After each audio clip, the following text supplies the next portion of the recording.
Happy New Year's Eve. We are on the last day, a very pivotal day. The final day of 2025 is absolutely here, and soon it will be in the rear. Soon it will be in the back as we move on to 2026.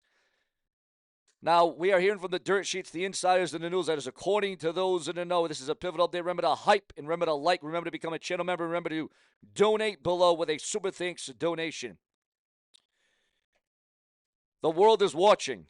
We are just hours away from 2026. The fix is absolutely in. But the news that I have crossing my desk right now, it is not it is not festive. It is not a celebration. Today is one of those days where I honestly debated even turning on the cameras because of the information I've regarding to top WWE star. It is heavy and it is career altering.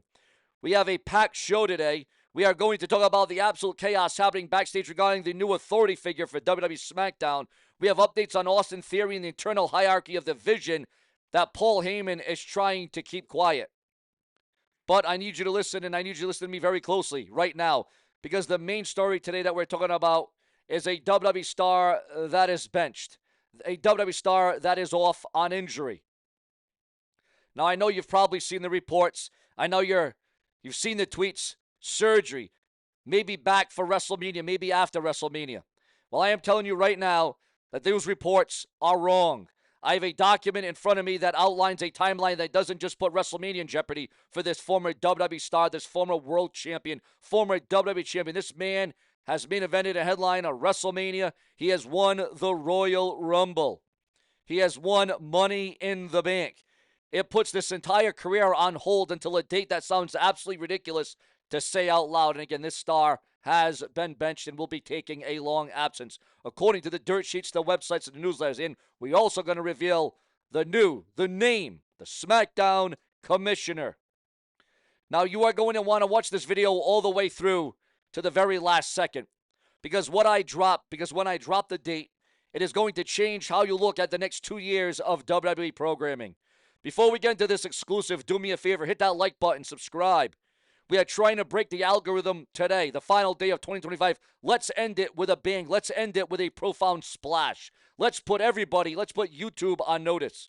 Now, if you want the truth, if you want the real scoop, the other sites are too scared to run with, hit that subscribe button. And again, click the bell and turn on all notifications. Let's kick things off with the blue brand of WWE SmackDown. All right. Now, first of all, we are going to get into the name, guys. We're gonna break free right here, right now. It appears as if not only was it John Cena's last Raw match, but this superstar that just went down with an injury, it is their last Raw match for a very long time. That being Sheamus, who went down with a shoulder injury. Now, let's kick things off again with SmackDown. We know that the move to 3 hours is going to be happening. We know Nick Aldis has been holding it down, but the rumor mill has been spinning out of control about a new commissioner figure coming in to, well, shake things up, so to speak. Now, usually I tell you it could be this guy, it could be that guy, but today I'm going to tell you exactly who they are talking to without getting myself into hot water. I want you to picture somebody, viewers. Sources are telling me that the WWE has reached out to a name that has recently become a big deal, a top name, a top source. Someone who has spent the last few years working for, let's just say, somebody else, another company, another organization, doing things that you may not quite frankly think about. The internal pitch for this new SmackDown commissioner is someone who can, well, break the walls down between the locker room and management. I'm hearing phrases like the savior of SmackDown. Think about it. Who is the one guy in wrestling history who loves to reinvent himself every 2 or 3 years? Who is the one guy who loves wearing a scarf, wearing a suit, holding a clipboard, and putting people on a, let's call it, a registry of names? I'm not going to say his name. I'm just going to say, if you're a fan of the O Show, if you're a fan of, well, holding 1004 holds, you might want to tune into the first SmackDown of 2026.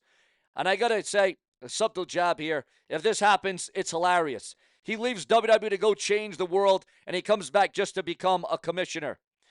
It feels like a full circle moment, or maybe just an admission that the grass wasn't greener on the other side.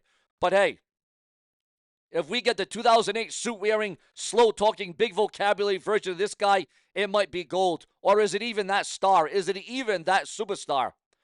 Or is it somebody else, perhaps from TNA? Maybe it's somebody from AEW. Maybe it's somebody completely different. Maybe it's something you did not anticipate. Let me know in the comment section below. Do you want to see the Ayatollah of Rock and Roll running SmackDown? Or is it someone completely different, someone out of left field to be the commissioner of the blue brand of SmackDown? Now, moving on to The Vision. We all saw what happened on Monday Night Raw a few days ago. Now, I have a specific update on Austin Theory and his standing in the group. A list of people are asking me, Sean, is Theory the ace in the hole? Is Breakker the ace? Well, here is the reality of the situation as it concerns The Vision on WWE television. I was told this morning by a source very close to the creative writing team, and again, this could change, that there is a massive internal debate right now. The office, meaning Triple H and the executives, they say that they see Braun Breakker as the future world champion. They see him as the guy who headlines WrestleMania. But Paul Heyman sees Austin Theory as the project. I'm told Paul Heyman is specifically writing Theory's promos right now. You know how Theory used to sound a little generic, a little AI generated? Notice the change in the last couple of weeks. That is Heyman's pen. And you know, you sense a different vibe, a different aura, different theme music. You know, they're producing Austin Theory in a completely different way, which is realistic. He feels, you know, bigger game. But here is the dirt, viewers, fans, and subscribers. There is significant heat building in the storyline regarding the Intercontinental title picture. The plan is for Theory to get the shots, while Breakker and Bronson are being asked to protect him. How long do you think Braun Breakker or Steiner is going to be cool with playing back bodyguard for the selfie kid? My source told me, quote, watch the background. Watch Braun's face when Theory is talking. We are planting the seeds for a jealousy angle that will blow the roof off. So the real update, viewers, fans, and subscribers, comes down to this. Theory is the current golden boy of the faction, but it is by design to make Breakker snap. Do not buy stock in the long-term Austin Theory babyface run, because that is, well, here's the thing. He's a heel right now, right? But he's slowly, surely going to become a babyface. But this is all a setup for Breakker to eventually destroy him. And then this will lead into Seth Rollins returning to WWE. So we have to do it, viewers. We have to get into this one. We have to talk about Sheamus, the Celtic Warrior. I have been stalling on this because, truthfully, I am a huge fan of Sheamus. The run he had with the Gunther, legendary, the Brolin Brutes, funniest thing on TV. When he went out with the shoulder injury, the official WWE line was wear and tear. They said, clean it up. He'll be back in 4 to 6 months. I want you to forget everything that you've read on Twitter, all the dirt sheets on the websites. Forget everything that the other dirt sheets are copying and pasting. I made a call last night to a source who would know the medical logistics, and I simply asked, I said this to the question, is Sheamus booked for the Royal Rumble? Will he be back in time for WrestleMania? The answer was flat no. So I asked, okay, surely WrestleMania is in Vegas. It's happening. It's going down. We will see the return of Sheamus, maybe in a Andre the Giant over-the-top rope battle royal. Silence. I got silence. Then I got a screenshot. I can't show it to you because it would burn my source, but I can read you the notes. This isn't just a torn labrum, guys. This isn't a clean-out. This isn't just something that can be rectified quickly and surely. The years of the bro kick, the years of the 10 beats of the ballerine, the physical style that this guy has worked for the past 15 years, going back to his ECW days. Yes, Sheamus was on ECW. Look it up. His shoulder is, for a lack of better term, mash. We're talking about a bone-on-bone issue. We're talking about nerve reconstruction. I need you to brace yourself, ladies and gentlemen, for this timeline. Usually when a guy is out for a year, we say, oh, he'll be back for next Royal Rumble. He'll be back for the Royal Rumble. He'll be back for WrestleMania. He'll be back for the ESPN's PLE extravaganza. It says late 2026. That is the projection. You are hearing me correctly. Not early 2026, not SummerSlam 2026, late 2026. Now, of course, plans can change.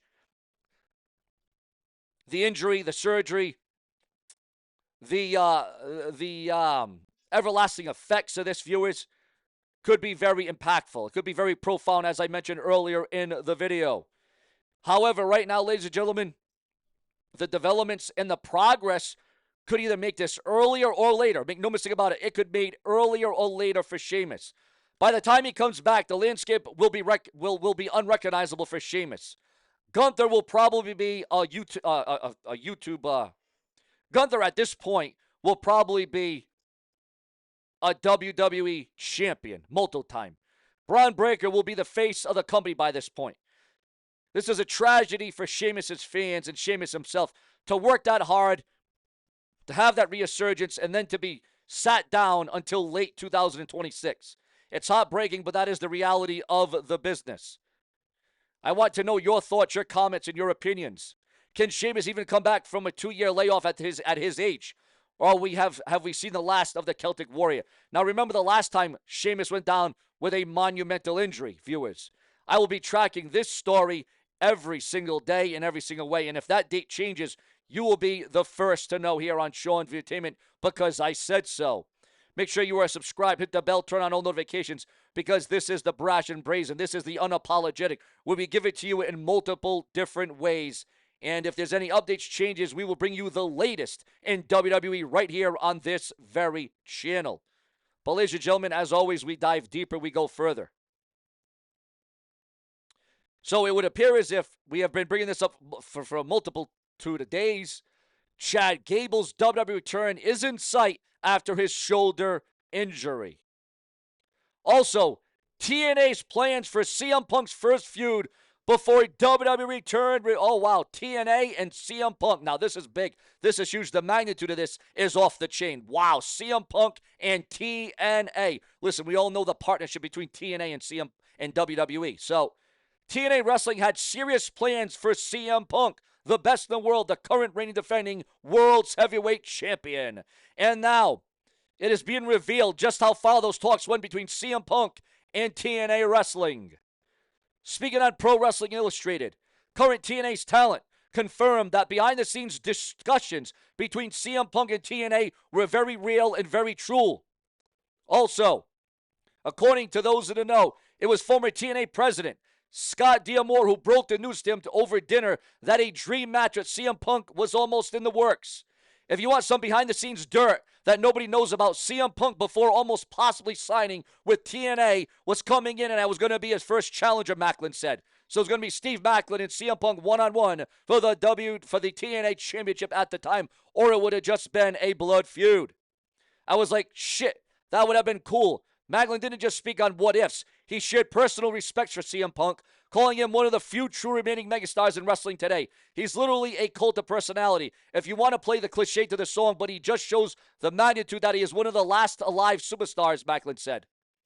According to him, CM Punk had been around TNA backstage multiple times in Chicago during the negotiation period. And despite his star power, Macklin recalled that CM Punk was nothing but respectful, even way back when Macklin was just an extra in WWE. Steve Macklin versus CM Punk in a TNA ring, or just CM Punk appearing in a TNA ring in 2026, that is magnitude, that is ratings, that is money. Now, while fans may never see that matchup, the respect between the two remains real. Sometimes in wrestling, the best stories are the ones that almost made it to the ring. Would you have wanted to see CM Punk in TNA, or do you think we will see CM Punk in TNA in 2026 now that these initial plans obviously fell apart? What would you think about CM Punk on a TNA ring? Your thoughts, your comments, and your opinions. Obviously, that would change the game for TNA on so many different fronts. And would CM Punk be coming in as just CM Punk, or would CM Punk be the World Heavyweight Champion? Also, a major program is being discussed for a top world champion in the industry. Because according to the dirt sheets, the websites, and the insiders, according to those in the know, a major program is indeed being discussed for new AEW World's Heavyweight Champion MJF. Yes, you heard that right, and you heard that clearly, viewers, fans, and subscribers. Also, at this time, what WWE stars do you feel? What 5 WWE stars between the women and the men? I've asked this many times, but I need your thoughts, your comments, your opinions, because this is a forum about you. Without you, there is no Sean View. We keep you glued into the screen. What WWE wrestlers do you think are the future of WWE, whether you're looking at NXT, whether you're looking at Raw, whether you're looking at SmackDown? who are the future of WWE PLE main events, who is the future of WrestleMania. We already know Braun Breaker is in the conversation. We get that. We understand that, ladies and gentlemen. Also, with SmackDown getting a new commissioner in 2026, and with Sheamus being benched indefinitely, obviously, there is a lot going into 2026. 2026 is already being stirred up. Also, how long Dominic Mysterio will stay out of action? It would appear as if Dominic Mysterio will be ready to come back by the Royal Rumble. Also, breaking news on LA Knight. LA Knight wasn't supposed to come back until sometime in 2026. However, according to the dirt sheets, the websites, and the newsletters, it would appear as if LA Knight will also be coming back, returning to the WWE a lot sooner than anticipated. Even as soon as early as this Monday night on Raw, the first Raw of 2026, where CM Punk will defend the World Heavyweight Championship against the Vision's Braun Breaker. Who do you feel will walk away as the World's Heavyweight Champion? Your thoughts, your comments, and your opinions on all of that. How is this going to go down? Ladies and gentlemen, this is the showdown. This is where it's profound. This is where we lay it, the smack it down on all their Rudy, Boo, Candy, you know what of an unnamed goat.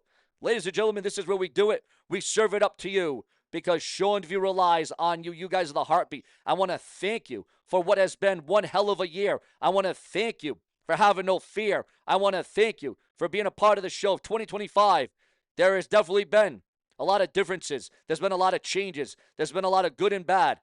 The pendulum of the swinging. Viewers, fans, subscribers, 2025 has been one of those years.